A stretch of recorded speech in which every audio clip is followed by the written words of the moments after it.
So, ito na naman ngayon ang ating Tasty Whisper for today's video. Gagawa tayo ng masarap na inumin. Ayan, na instead na kakainin ko sanang ganyan, ay naisipan ko at sabi ko may paraan dito para hindi na tayo magunguya. Ayan. So, ito na nga ang ating halo-halong mga gagawing fruits juice. So, ayan, may banana, may carrots, may celery, at saka yung watermelon. At naglagay din ako ng maglagay din tayo ng lemon. Ayan, lemon guys. At ihalo ko yung kanyang peel o kaya yung kanyang balat kasi napakasarap guys. Kasi sabi ko wala tayong ginger. So, ayan ang gusto kong ihalo yung pati balat. So, ayan guys. At maglalagay din tayo ng fresh milk dyan.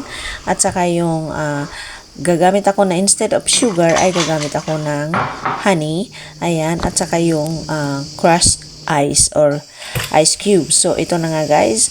Umpisahan na natin ilagay lahat sa loob ng ating blender. At ayan, inuna ko yung kanyang matubig-tubig na si watermelon. Ayan. So, ayan, ay purpose ko lang kasi mas madali siyang ma-blend. Ayan guys.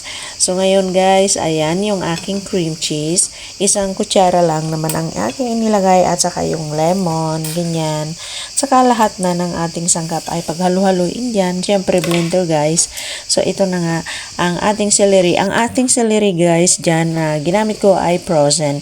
So kung mayroon kayong press ay mas maganda. Ayan guys. So pwede rin maglagay kayo ng pipino o kaya cucumber, pero dahil watermelon ay hindi na kailangan. So ayan guys, ang ating inilagay na instead of sugar ay naglagay tayo ng honey. Ayan. At saka yung gatas syempre. So ito ang ating iinumin ngayon na pampalamig na instead ay iinom tayo ng soft drinks. Kung mayroon kayong mga prutas-prutas dyan o mga carrots o ano pa mang klase ng pwedeng gawing juice, ay ayan, ganyan na lang ang gawin natin para sa ganon naman ay mas healthy, diba, kaysa sa soft drinks. So, ayan guys, ang ating fruit juice with milk. Parang nagiging milkshake tuloy. Pero ang sarap nito guys kasi ginagawa ko din pero mga ibang ibang klase ng prutas. Pero itong mayroon tayo ngayon kaya masarap. Ayan guys. So ayan, ready na tayong uminom. So ito na, maglagay na tayo sa ating baso at naglagay pa rin ako ng crushed ice na konti at mas para mag-steady yung lamig. Ayan guys, sobrang sarap. Ayan, diba? Ayun. At gawin nyo rin kung mayroon kayo. Nasa sa inyo ang inyong version na gustong gawin. At ito ang ating Tasty Whisper for today's video. Thanks for watching everyone. At ating i-shake na yung ating gagamiting straw na may dot-dot pa yan. O, diba ang ganda? Ang sarap guys. Siguradong masarap. So, ayan.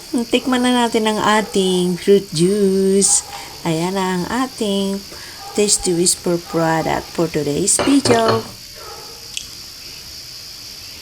So, yummy guys. Subukan nyo. Napakasimple at isang masustansya at healthy na drinks. Ayan. Instead of iinom kayo ng soft drinks, ganyan na lang ang gawin nyo pag marami kayong mga prutas-prutas at mga gulay-gulay dyan sa inyong bahay. Thanks for watching everyone, and this is our Tasty Whisper for today's video.